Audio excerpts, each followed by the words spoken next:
2023 সালের 16 নভেম্বর বঙ্গোপসাগরে আঘাত আনে ঘূর্ণিঝড় মিথিলি।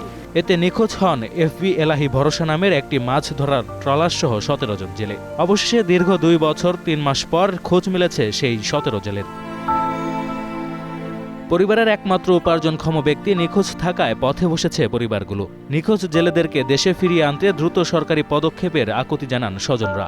এখন আমরা চাই সরকারের কাছে যে আমাকে এই লোক কয়টা নিই তাড়াতাড়ি একটু অতি সহজ পাঠাই দেয়। কোনো খোঁজ খবর পাইনি সেগুলোর জন্য।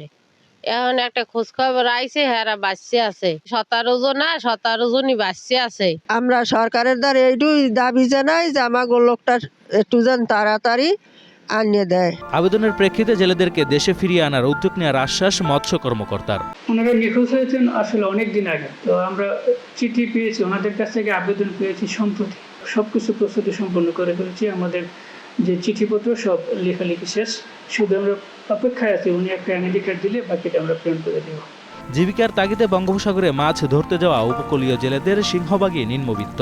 ঝড় ও জলোচ্ছ্বাস উপেক্ষা করে সাগরে মাছ শিকার করেন তারা।